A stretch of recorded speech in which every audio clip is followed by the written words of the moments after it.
Bueno, hoy voy a tratar de ser cortita. No me creen ya. Pueden no creerme porque no he dado lugar a que me crean de que quiero ser corta. No, les cuento por qué. La actividad de hoy va a ser una actividad en donde van a tener que hacer una autoactividad y es una actividad que probablemente ya la saben hacer y la vienen haciendo, pero nunca está de más reiterar ciertos ejes. Nosotros dijimos que teníamos dos grandes objetivos. No solo tratar ciertos ejes temáticos, en este caso estamos trabajando con la concepción de otredad, ¿no? En esta segunda parte de este primer módulo, ¿no? En donde decíamos, bueno, cómo definíamos a ese otro, cómo nos definíamos a nosotros, y ahí aparece el tema de la identidad, la relación con los otros, cómo se vincula esto con el capitalismo, con la colonización y con la colonización del saber. Y me interesaba cerrar todo este grupo de lecturas con una autora que vimos que fue el primer texto que leímos, que fue el de Rita Segato, porque ustedes ya la tienen presentada, la conocen, saben cómo escribe, pero ahora vamos a hacer una actividad distinta, que es una actividad que la haríamos en clase y la estarían haciendo si tuviéramos presencialidad, porque uno da clases y al menos yo no puedo estar en una clase, en una charla, en una conferencia, y lo hago en forma virtual, sin tomar apuntes. ¿Y por qué eso? Porque la toma del apunte me obliga a estar atento, ¿no? Y más en temas, yo al principio, por ahí, no me acuerdo quién, hizo un comentario de por qué para decir algo usan tantas palabras y hacen todo tan difícil, si por ahí con 2 o 3 cosas ya lo explicaría. Bueno, una de las complejidades que tenemos en las ciencias sociales es que usamos el mismo lenguaje que usamos cotidianamente, pero lo usamos desde una mirada científica. Entonces hay que explicar desde qué punto de vista tomo ese concepto, ¿no? Si nos manejáramos en la calle, decir desigual y decir distinto puede entrar como sinónimo y no tendría problemas. Pero cuando analizamos decir distinto y decir desigual y pensamos en la otredad, tiene dos marcos ideológicos, de posición para ver el mundo distinto, ¿no? Entonces, por eso esta complejidad que tiene, y esto me lo van a escuchar decir de acá hasta que me dejen de ver, la importancia de definir los conceptos. Y yo siempre digo, si en una discusión paráramos la discusión y dijéramos, bueno, ¿vos qué entendés por tal concepto? ¿Y vos qué entendés por tal otro? Y si empezamos a ver en esa definición que entendemos cosas distintas, quizás muchas discusiones se zanjarían o se podrían empezar a buscar puntos en común, hacer comparaciones, ¿no? Entonces, la actividad de hoy va a ser, yo les voy a dejar un texto oral, o sea, una conferencia que va a dar Rita Segato en un congreso, que es la apertura del Congreso Calas. Ella la da en octubre del 2019, importante. ¿Se acuerdan que decíamos ese paratexto? Bueno, en esta conferencia ¿qué sería la conferencia? Un texto oral, ¿no? Que no lo vamos a leer, sino que lo vamos a escuchar, pero vamos a hacer el mismo trabajo que hacemos cuando leemos, tomar un apunte, ¿no? La idea de hoy va a ser que podamos tomar un apunte. No me van a presentar a mí el apunte que van a tomar ustedes, porque el apunte es algo súper personal, ¿no? Es decir, una vez falta una clase y, che, no me pasás los apuntes de la clase.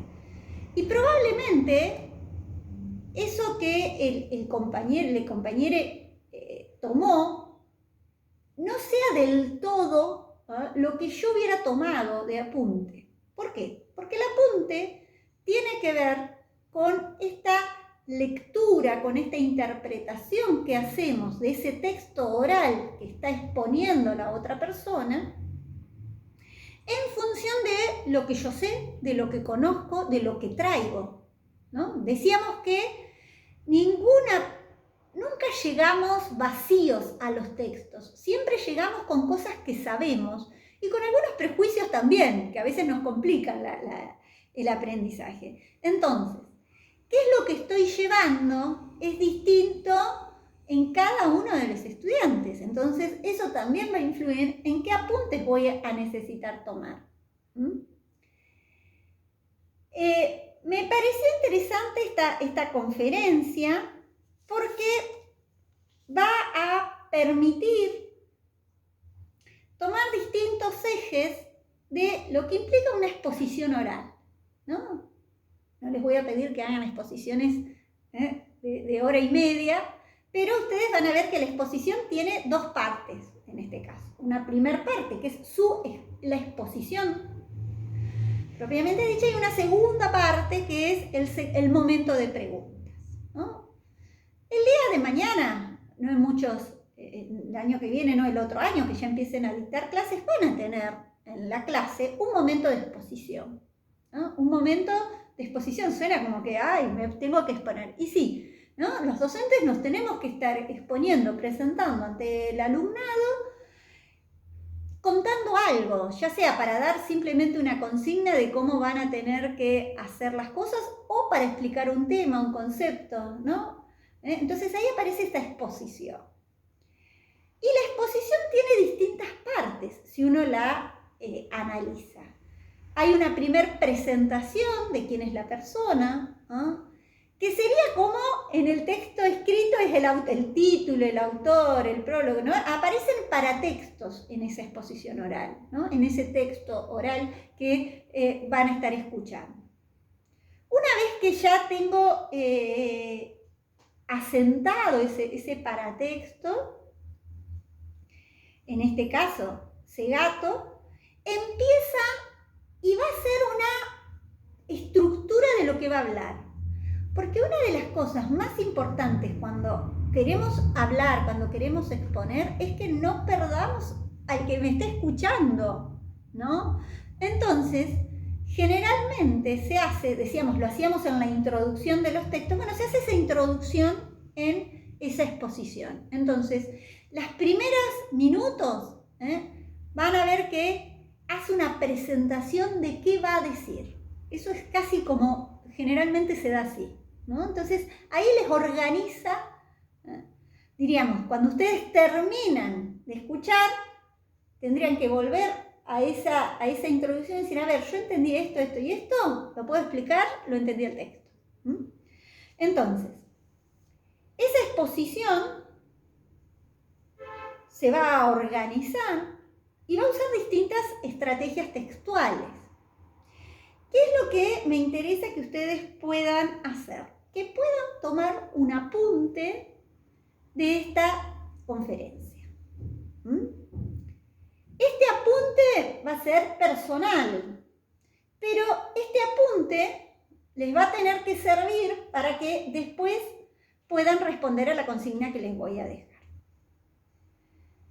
Los apuntes generalmente, digamos, acá me pongo en Maestra Ciruela, toman un eje que son las palabras claves, ¿no?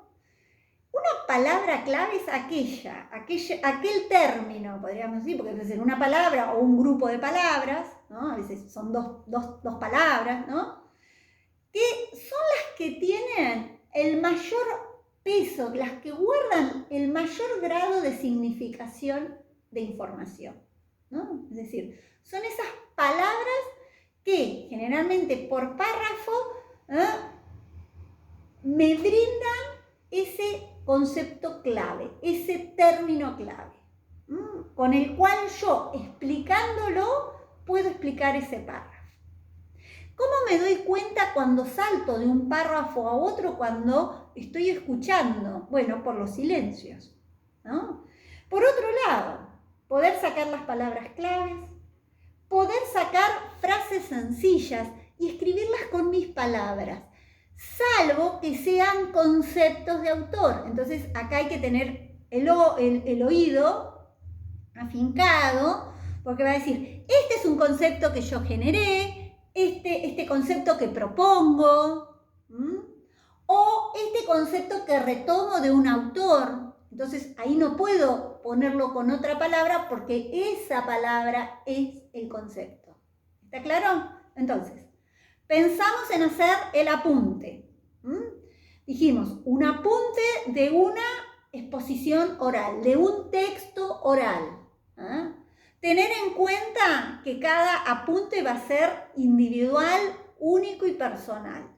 Pero algunos consejos serían tomar en cuenta los paratextos de ese texto oral, saber quién es el que lo habla, cuándo se dijo, porque aparte van a ver que es importante saber que se dijo en octubre del 2019, porque estaban muy cerca las elecciones y aparte hay un análisis de lo que había pasado en el encuentro de mujeres que se había producido. Se dio en Buenos Aires, en Argentina, la autora es argentina, está posicionada desde movimientos feministas y desde la decolonización del saber. Entonces es una antropóloga, es decir, toda esa información que yo tenía en el paratexto me sirve también cuando estoy en la escucha, en un texto oral. Una vez que tengo todo ese paratexto, voy a la primera parte de ese texto oral que dijimos me va a dar una organización, una estructura del texto, esa introducción. Entonces, yo tendría que tener en mis apuntes el tema, puedo anotar el título o el tema de lo que va a tratar y la estructura que presenta el mismo expositor. Y luego va a venir el desarrollo. Y en ese desarrollo puedo ahí usar frases cortas, palabras claves, diferenciar conceptos, marcar autores que cita para después buscarlos, quiénes eran esos autores y si es que no los presenta. Organizar visualmente el texto. Es decir, yo me armé un machete acá de lo que les tenía que contar a ustedes. Y me lo organizo visualmente. ¿Por qué? Y más aún, estudiantes ligadas a las bellas artes, me salió la antigüedad total. Estudiantes ligadas a la visualidad, más aún porque organizar visualmente el texto, es decir, con esto que les quiero decir, que no esté todo amontonado, porque después no nos dan ganas de leerlo. En cambio, si yo lo organizo, la idea más grande, después hago espacios, hago aires, hago relaciones, hago un cuadro, lo organizo visualmente, me va a ser más claro a la hora de interpretarlo, a la hora de volver a leerlo. Porque yo lo que quiero después, con ese apunte, es poder reproducir ese texto oral que escuché. En este caso está fácil porque si yo me perdí puedo volver y lo desgrabo, pero si estuviéramos en clase y uno quisiera tomar un apunte de clase, no se andan grabando las clases, ¿no? Bueno, ahora viene otra realidad, pero si fuera en vivo se perdería. Entonces, de ahí palabras claves, dijimos, frases sencillas. No quieran copiar todo lo que se dice, porque no sería imposible y no hay posibilidad de hacer y no les sirve para nada, ¿no? Estar muy atento y muy concentrado en eso que se está diciendo para no perderse. Reconocer esto que dijimos, los textos, los conceptos del autor, reconocer los párrafos, poner títulos, poner subtítulos, ubicar esas palabras claves, ¿no? Entonces, eso sería un poco los ejes para que ustedes tomen apuntes. La consigna se las dejo escrita. Los dejo con Rita Segato, que es un placer escucharla. Una sola aclaración. Cuando dice política o político, tengan en cuenta que tiene que ver con la organización, con la distribución y la posesión del poder. No tiene que ver con una cuestión partidaria, ¿no? Es decir, estamos ahí en el imaginario social mal acostumbrados a pensar de que lo político está solo ligado a cuestiones partidarias. No, lo político en un sentido amplio se vincula a un concepto griego que hablaba de la polis, el vivir en una polis. ¿Cómo se organizan las relaciones de poder para que podamos convivir en sociedad, podríamos decir? En cualquier tipo de sociedad, ¿no? De manera de que hay relaciones de poder en todos nuestros aspectos de la vida y cómo se organiza, cómo se distribuye, quién tiene el poder y quién no lo tiene que ver con lo político. Y en este sentido, ella plantea lo político para hablar de género, para hablar de raza. Bien. Hasta luego.